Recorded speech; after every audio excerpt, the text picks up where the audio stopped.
السلام علیکم ناظرین، نیوز بریک ود میاں عقیل کے ساتھ آج آپ کی خدمت میں پھر حاضر ہوں۔ آج آپ کے ساتھ آج کے واقعات کے اوپر آج کے مختلف جو اہم 4 بڑی خبریں ہیں وہ آپ کے ساتھ شیئر کروں گا، ان کے اثرات، ان کے اوپر تجزیات جو ہیں وہ آپ کے سامنے پیش کروں گا۔ سب سے پہلی خبر ہے چیئرمین پی ٹی آئی یعنی بانی عمران خان، جو کہ اصل میں چیئرمین پی ٹی آئی ہیں۔ بیرسٹر گوہر تو ظاہری بات ہے ان کی جگہ کے اوپر قائم مقام ہیں، اور جب تک معاملہ جو ہے وہ ٹھیک نہیں ہو جاتے، عمران خان ان مسائل سے نکل نہیں آتے، تب تک بیرسٹر گوہر جو ہیں وہ فرائض سر انجام دے رہے ہیں۔ بہرحال چیئرمین پی ٹی آئی بانی chairman P T I Imran Khan جو ہیں، انہوں نے ان تمام مشکلات کے باوجود جو وہ فیس کر رہے ہیں، جو مختلف مقدمات ان کے اوپر بنائے گئے ہیں، ان کو سزائیں سنائی گئی ہیں، ان تمام مشکلات کے باوجود انہوں نے یہ فیصلہ کیا ہے کہ 3 حلقوں سے، لاہور، میاں والی اور اسلام آباد کے حلقوں سے عمران خان بذات خود جو ہے وہ الیکشن لڑیں گے۔ ان کے کاغذات نامزدگی جو ہیں وہ جمع کروائے جائیں گے۔ اس حوالے سے آج بیرسٹر گوہر جو کہ قائم مقام چیئرمین پی ٹی آئی ہیں، انہوں نے یہ اناؤنس کیا، ٹاک کرتے ہوئے بتایا کہ عمران خان جو ہیں وہ 3 حلقوں سے الیکشنز لڑیں گے۔ یہ تینوں حلقے اس میں کوئی شک نہیں پاکستان تحریک انصاف کا گڑھ ہے۔ سب سے پہلی مرتبہ بھی عمران خان میاں والی سے جیتے تھے، گزشتہ 2018 کے انتخابات میں بھی میاں والی سے جیتے تھے، اور اس کے ساتھ ساتھ اگر اسلام آباد کی سیٹ کے اوپر بات کی جائے تو اسلام آباد کی سیٹ کے اوپر جو ہے وہ بھی پاکستان تحریک انصاف کا مضبوط ہولڈ ہے۔ پاکستان تحریک انصاف اور عمران خان کا ووٹ بینک بہت موجود ہے، بہت بڑے تعداد میں موجود ہے۔ گزشتہ ایک دفعہ ضمنی انتخابات میں، اس سے پہلے جو انتخابات ہوئے تھے، دونوں مرتبہ انتخابات کے اندر جو پاکستان تحریک انصاف تھی اس کی بڑی لیڈ کے ساتھ اس کے جو امیدواران تھے وہ جیتے تھے۔ تو اب پیچھے رہ گیا، یعنی یہ 2 حلقے جو ہیں یہ تو بالکل سیف ہیں، اس میں کوئی ایسا بظاہر نظر نہیں آتا کہ اگر عمران خان الیکشن لڑیں تو ان کے لیے کوئی مشکلات ہوں، ان کے لیے کوئی مشکل پیش آئے الیکشن کے میدان میں۔ ہاں، الیکشن کے میدان تک پہنچنے کے لیے ان کے لیے ضرور بہت بڑی مشکلات ہوں گی۔ سب کو معلوم ہے کہ عمران خان کے اوپر جو ہے وہ بڑی تعداد کے اندر، بعض جگہوں کے اوپر 180 اور بعض جگہوں کے اوپر 200 کے قریب جو ہے وہ مقدمات کا اندراج بتایا جاتا ہے۔ کے پی کے میں، بلوچستان میں، پنجاب میں تمام جگہوں پر عمران خان کے خلاف مقدمات ہیں۔ توشہ خانہ کیس کے اندر انہیں سزا ہو چکی ہے، 190 ملین پاؤنڈ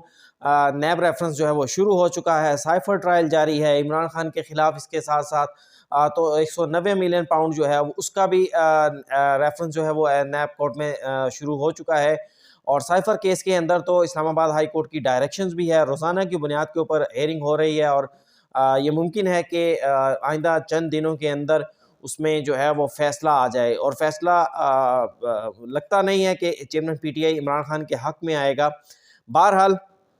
ان تمام مشکلات کے باوجود آج جو ہے وہ باقاعدہ اناؤنس کر دیا گیا کہ عمران خان 3 حلقوں سے الیکشن لڑیں گے۔ 2 حلقوں کا تو میں نے ڈسکس کر دیا، تیسرا حلقہ ہے لاہور کا۔ لاہور میں بھی جو کہ ایک دور کے اندر مسلم لیگ نون کا گڑھ مانا جاتا تھا، لاہور جو تھا وہ کہا یہ جاتا تھا کہ لاہور صرف نواز شریف تھا، لاہور صرف میاں دا۔ تو اب وہ لاہور نہیں رہا، وہاں پر بھی جو بھی کینڈیڈیٹ کھڑا ہوگا نون لیگ کی جانب سے اس کے لیے مشکلات ہوں گی، اگر وہ جیتے گا بھی تو بڑی لیڈ کے ساتھ جیتنا جو ہے وہ بظاہر دکھائی نہیں دیتا۔ بہرحال دیکھنا یہ ہے کہ یہ 3 سیٹیں جو عمران خان کی جانب سے اناؤنس کی گئی ہیں، ان پر ان کے مد مقابل کون آتا ہے۔ پہلا اس میں الیکشنز کے اندر مختلف مراحل ہوں گے۔ پہلے مرحلے کے اندر تو ظاہری بات ہے ان کے کاغذات نامزدگی جو ہیں وہ چیلنج کیے جائیں گے، اور جس طرح کے جو بظاہر جو سامنے جو نظر آ رہا ہے وہ بالکل واضح ہے کہ عمران خان کے کاغذات نامزدگی مسترد ہونے کے قوی امکانات ہیں، لیکن اس کے باوجود بھی عمران خان نے یہ فیصلہ کیا ہے کہ وہ ان 3 حلقوں سے الیکشنز لڑیں گے۔ اب آتے ہیں جب آج یہ جو قائم مقام چیئرمین ہیں ان کی جانب سے یہ اعلان کیا گیا، پھر انہوں نے یہ بھی کہا ہے کہ chairman P T I Imran Khan نے تمام جو پارٹی کے کارکنان ہیں ان سے کہا ہے کہ وہ اپنے کاغذات نامزدگی جمع کروائیں۔ ان لوگوں کو ترجیح دی جائے گی جو جیلوں کے اندر ہیں۔ ناظرین، جو لوگ جیلوں کے اندر ہیں یا جو لوگ مقدمات میں ہیں ان کے لیے مشکلات بہت زیادہ ہوں گی، اور آئندہ آنے والا ہر دن پاکستان تحریک انصاف کے کارکنان کے لیے، ان کے لیڈران کے لیے مزید مشکلات لائے گا۔ اس کی ایک مثال تو ہمارے سامنے ہے کہ 2 روز پہلے یہ خبر آئی تھی کہ پاکستان تحریک انصاف کے 18 لوگوں کے خلاف جو ہے وہ ان کے شناختی کارڈ بلاک کر دیے گئے ہیں، یعنی وہ 18 لوگ جن لوگوں کے شناختی کارڈ ہی ایکٹیو نہیں ہیں وہ لوگ انتخابات سے آؤٹ ہو گئے۔ جب بھی کوئی معاملہ ہوگا تو عدالتوں میں جائیں گے، اگر وہ انتخابات لڑنے کے لیے عدالتوں میں جاتے ہیں تو سب سے پہلے آر اوز اور ڈی آر اوز جو ہوں گے وہ یہ کہہ دیں گے کہ آپ کا تو شناختی کارڈ ہی بلاک ہے، آپ فلاں مقدمے میں مفرور ہیں، آپ وہاں جائیں، جا کر پیش ہوئیں۔ وہ ایک لمبا پروسیس ہوگا جس میں انہیں ڈال دیا جائے گا اور وہ لوگ الیکشن نہیں لڑ سکیں گے۔ اسی طرح آج مزید مشکلات کے حوالے سے بھی بات کرتا چلوں کہ آج 9 مئی کے حوالے سے راولپنڈی کی دہشت گردی کی عدالت میں پولیس کی جانب سے ایک اور درخواست دائر کی گئی جس میں پاکستان تحریک انصاف کے 63 کارکنان و لیڈران کے جو ہیں وہ نام دیے گئے ہیں، اور کہا گیا ہے کہ ان کے وارنٹس گرفتاری کی اجازت دی جائے۔ یہ لوگ روپوش ہیں، 9 مئی کے واقعات کے حوالے سے جو مقدمات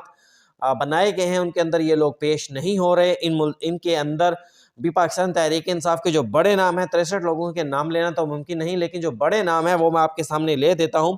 زلفی بخاری ہے اور اعجاز جازی ہے، راولپنڈی کے یہ ایک رہنما ہیں پاکستان تحریک انصاف کے، زرتاج گل صاحبہ ہیں، حماد اظہر اور فروخ حبیب، یہ بڑے نام ہیں جو کہ اس مقدمے کے اندر شامل ہیں، جبکہ اوورآل 63 لوگوں کو ان مقدمے کے اندر شامل کیا گیا۔ یعنی پاکستان تحریک انصاف کے جتنے لوگ بھی میرے خیال سے جو مین کارکنان ہوں گے، جو مین لیڈران ہوں گے، جو مین جو کہ ایک جو ہے وہ ایک رکھتے ہیں، گرفت رکھتے ہیں راولپنڈی کے اوپر، ان تمام لوگوں کے نام بھی اس کے اندر شامل کر دیے گئے ہیں۔ تو پنڈی سے جو ہے وہ مشکل ہوگا پاکستان تحریک انصاف کے لیے کہ کوئی بڑی قیادت جو ہے وہ سامنے آ سکے۔ بہرحال اوورآل مشکل تو یہ پورے ملک سے ہوگا، لیکن راولپنڈی سے اسپیشلی زیادہ مشکل ہوگا۔ پھر آج ہم بات کرتے ہیں دوسرا سائفر کیس کے حوالے سے، کیس کی سماعت ہوئی، اس کے اندر پاکستان تحریک انصاف کی جانب سے chairman P T I Imran Khan نے جو اس کو پورے مکمل سائفر ٹرائل کو جو ہے وہ چیلنج کر رکھا ہے، اس سائفر ٹرائل کے خلاف جسٹس بابر ستار نے درخواست کی سماعت کی۔ رجسٹرار آفس کی جانب سے جو اعتراضات عائد کیے گئے تھے ان اعتراضات میں سے صرف ایک اعتراض کو عدالت نے دور کیا، جبکہ باقی اعتراضات جو لگائے گئے جس کے اندر یہ کہا گیا کہ درخواست نامکمل ہے، کچھ غلطیاں ہیں، وہ تمام اعتراضات جو ہیں وہ جسٹس بابر ستار نے ہدایت کی کہ جناب جسٹس میاں گل حسن اورنگزیب معذرت کے ساتھ انہوں نے ہدایت کی کہ یہ تمام اعتراضات جو ہے وہ بینچ کا کام نہیں دور کرنا، یہ درخواست گزاران کو ہی دور کرنے پڑیں گے، اور انہیں ہدایت کی کہ یہ درخواست اعتراضات دور کر کے دوبارہ دائر کی جائے۔ دوسری جانب یہ بھی میں آپ کو بتاتا چلوں کہ چیئرمین پی ٹی آئی نے جو سائفر ٹرائل مکمل طور پر کالعدم قرار دینے کے لیے اسلام آباد ہائی کورٹ سے رجوع کر لیا ہے کہ اب تک کا جتنا ٹرائل کیا گیا ہے اسے کالعدم قرار دے دی جائے۔ وکیل سلمان اکرم راجہ کے ذریعے یہ درخواست دائر کی گئی ہے اور اس کے اندر موقف اپنایا گیا ہے کہ 14 دسمبر کا جو اسلام آباد ہائی کورٹ کا حکم تھا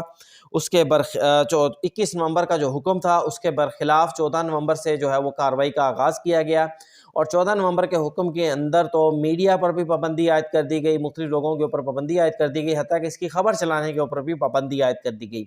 تو اب یہ کھلا ٹرائل جو ہے یا آزاد ٹرائل کسی بھی صورت نہیں رہا، اور اب عدالت سے یہ استدعا کی گئی ہے کہ اس ٹرائل کو جو مکمل طور پر جو ہے وہ کالعدم قرار دیا جائے۔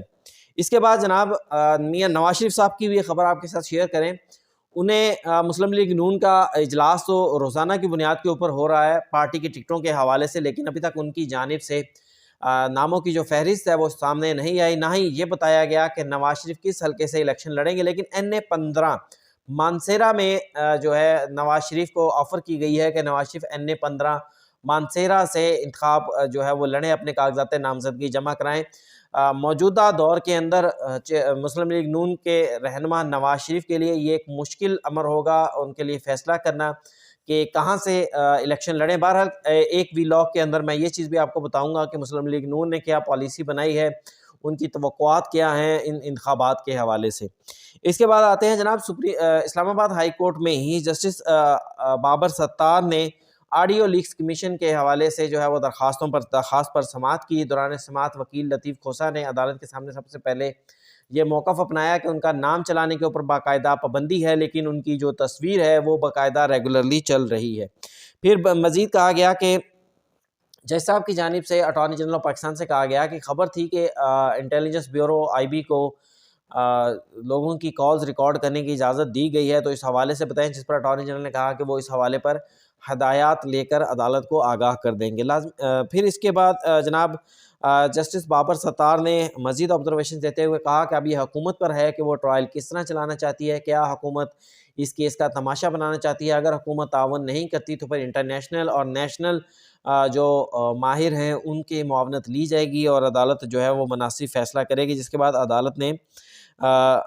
جو ہے اس کیس کی مزید سماعت غیر معینہ مدت کے لیے ملتوی کر دی اور ساتھ ہی تمام فریقین سے دوبارہ جواب جمع کرانے کی ہدایت کر دی۔ ناظرین، یہ تھا آج کا ویلاگ کیسا لگا اس حوالے سے کمنٹ ضرور کیجئے گا، اپنی آراء کا جو ہے وہ اظہار ضرور کیجئے گا، اس چینل کو لائک کیجئے گا، سبسکرائب کیجئے گا اور اس کو شیئر ضرور کیجئے گا۔ مجھے دیجئے اجازت، اللہ حافظ۔